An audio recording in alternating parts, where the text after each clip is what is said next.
Chers frères et sœurs, qu'y a-t-il de nouveau, de neuf au cœur de cet été? Eh bien, il y a du neuf chez les vieux. Enfin, entendez-moi bien, chez les personnes âgées, chez les seniors. J'en fais partie, hein. On ne sait pas trop quand ça commence. Quelqu'un me disait que je crois que c'est à partir de la trentaine que les cellules commencent à se dégénérer. Alors, vous voyez, hein, mais il y a cette première journée mondiale pour les grands-parents et les personnes âgées. Donc c'est pour tous les grands-pères, les grands-mères, mais aussi les personnes âgées qui ne sont pas grands-parents. Et puis aussi, de toute façon, on a tous des grands-parents, donc on est concernés. On a tous des grands-parents, Jésus lui-même. Et d'ailleurs, le pape a pris ce dernier week-end, qui est le week-end le plus proche de la fête de Sainte Anne et Joachim, qui sera lundi. Les grands-parents de Jésus. Cette tradition n'est pas dans l'Évangile, vous le savez, on ne parle pas d'Anne et de Joachim, mais dans un évangile apocryphe.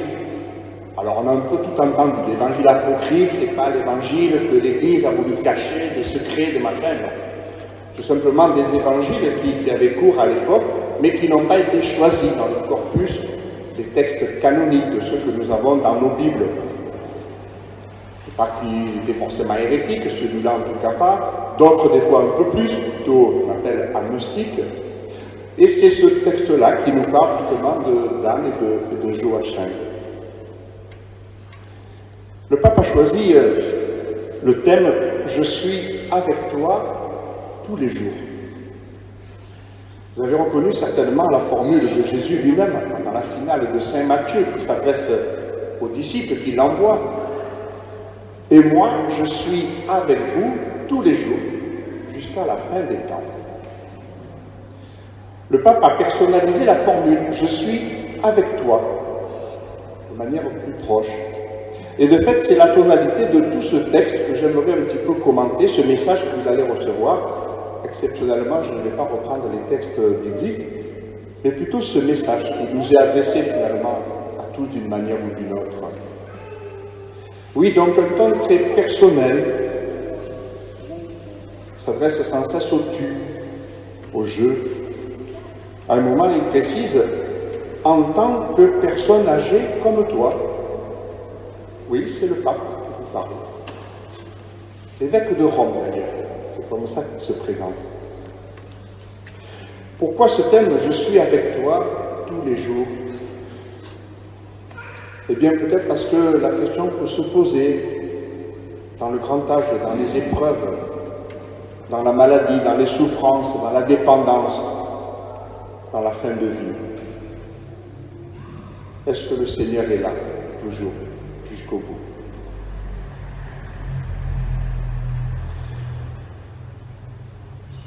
Le pape, dans son message, d'abord, justement, fait allusion à ces difficultés, à ce contexte de pandémie, et combien souvent les personnes âgées ont payé un lourd tribut à cette maladie. Et puis, en faisant allusion précisément à cet évangile apocryphe, comme je le disais, il rappelle cette visite, cette visitation d'un ange à Joachim, donc le père de Marie, pour lui annoncer que précisément, malgré son grand âge, avec Anne, ils vont enfanter la Vierge Marie.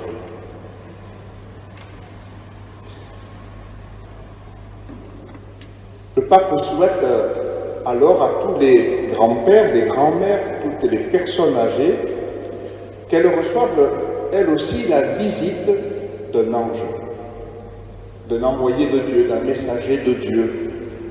Alors il dit, cet ange peut prendre la figure de vos petits-enfants.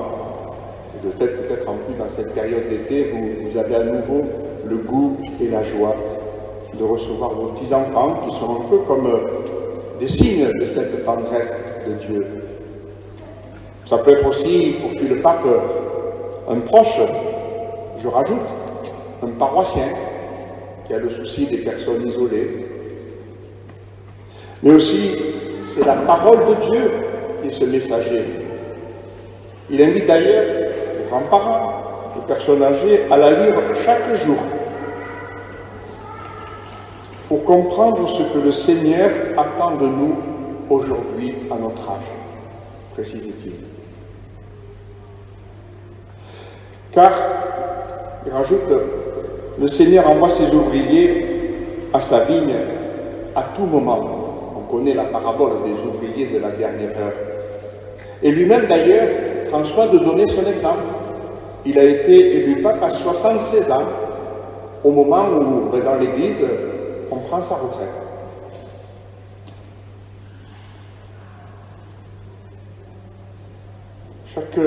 Chaque âge a donc sa mission, et cette mission pour les personnes plutôt âgées, eh bien le pape la décline alors sous une double triade, 3 termes. Il n'est pas jésuite pour rien, hein. Vous savez que les jésuites aiment bien ce rythme-là. Quelle est notre vocation aujourd'hui à notre âge? Demande le pape. 3 points. Conserver les racines,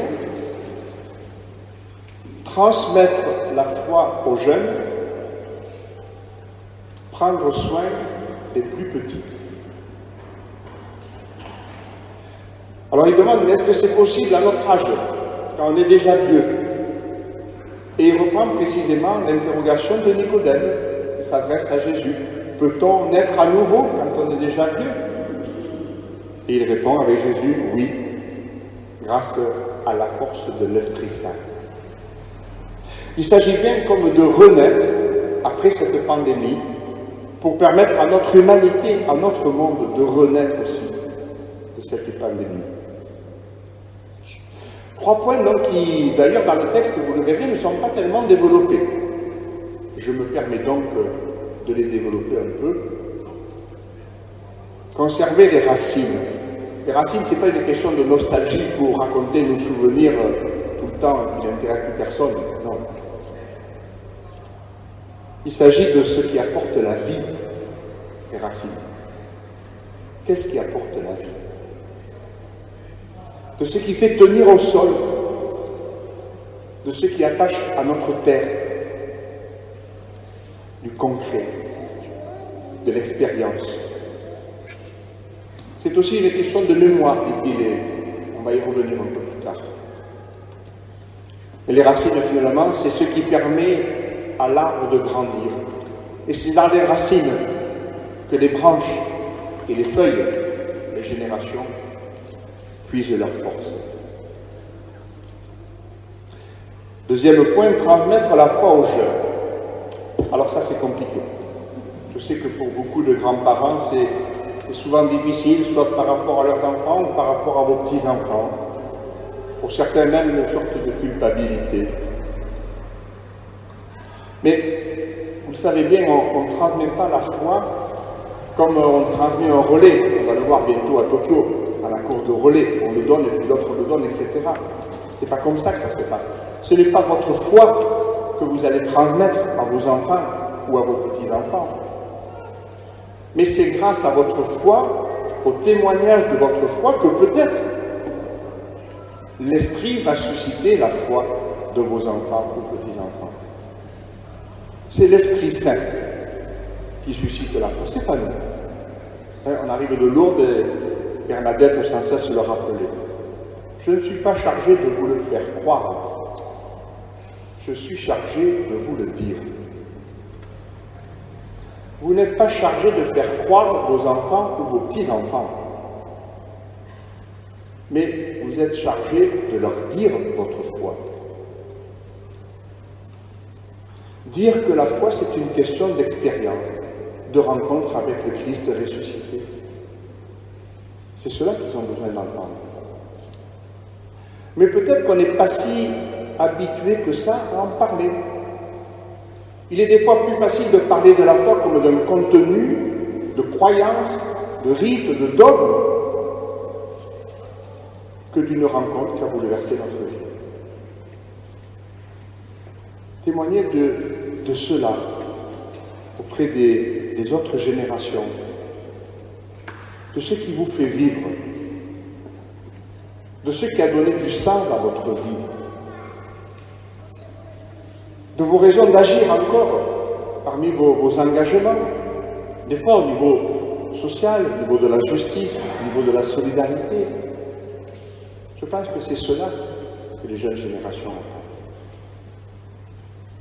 Et puis enfin, prendre soin des plus petits, peut-être parce que quand avec le grand âge, on connaît les fragilités, les difficultés, on est plus sensible à ceux aussi qui sont fragiles.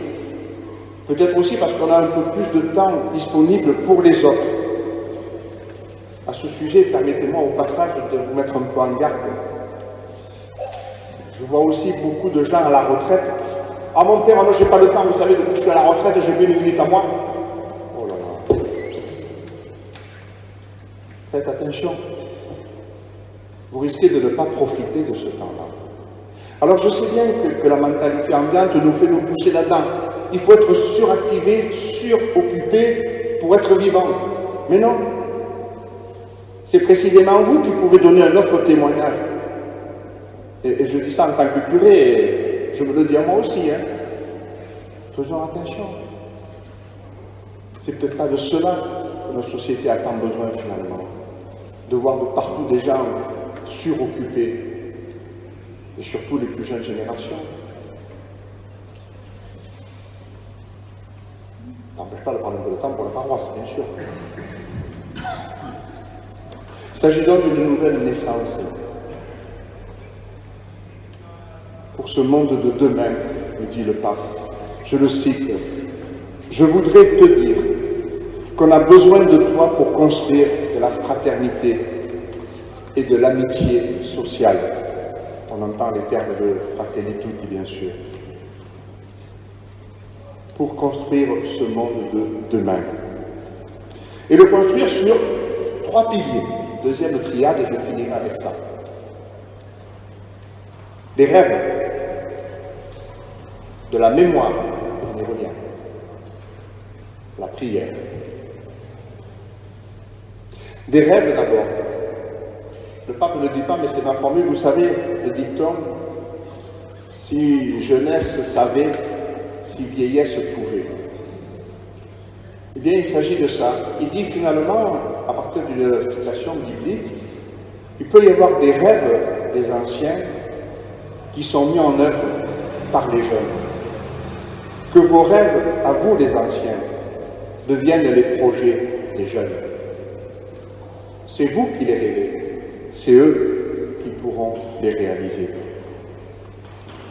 Et du coup, c'est comme une transmission qui se fait, voilà, moi-même dans la paroisse, je voudrais qu'on mette en place comme des binômes, dans une responsabilité, une mission, qu'il y ait une personne plus âgée, avec son expérience, sa sagesse, et aussi un plus jeune, qui prenne sa place.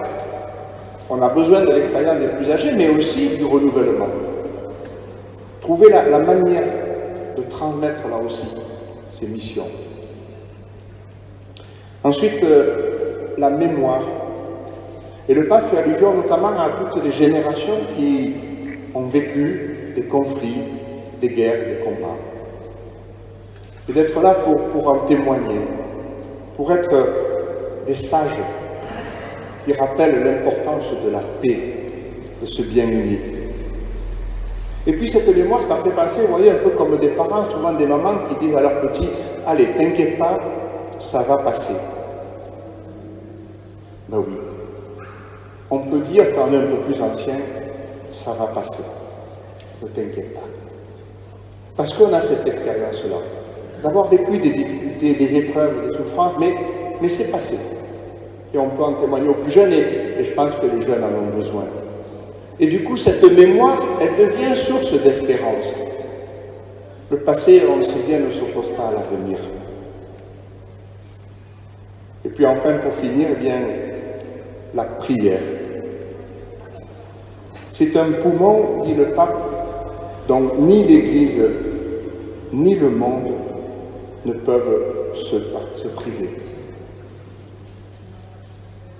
Souvent, je le redis dans les maisons de retraite, les personnes qui se disent, nous, à quoi on sert?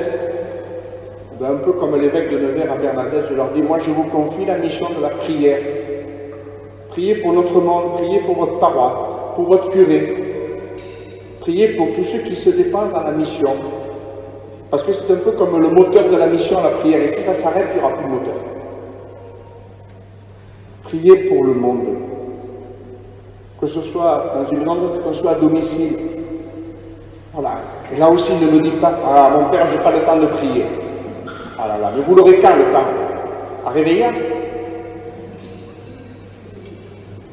Prenons le temps de la prière. Alors, justement, je la cherche.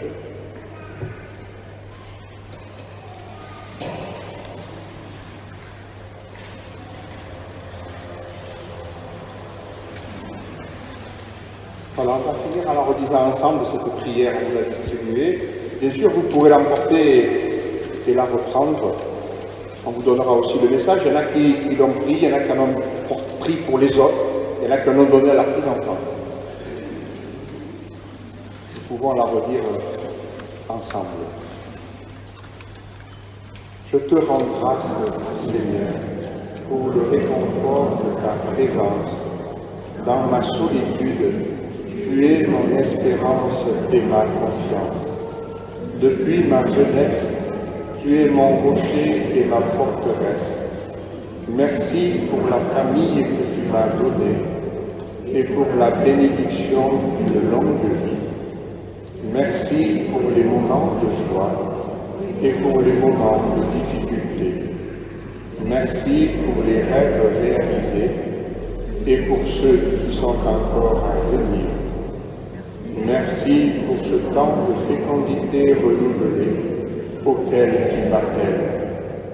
Augmente, ô Seigneur, ma foi. Fais de moi un instrument de ta paix.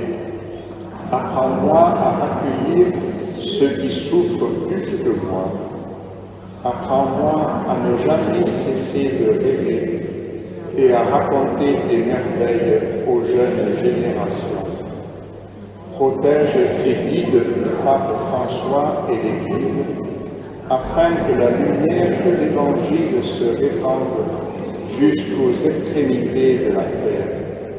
Envoie ton esprit au Seigneur, afin qu'il renouvelle la face du monde, apaise la tempête de la pandémie, réconforte les pauvres et met fin à toute guerre. Soutiens-moi dans ma faiblesse et fais que je vive pleinement chaque instant que tu me donnes, avec la certitude que tu es avec moi chaque jour jusqu'à la fin des temps. Amen.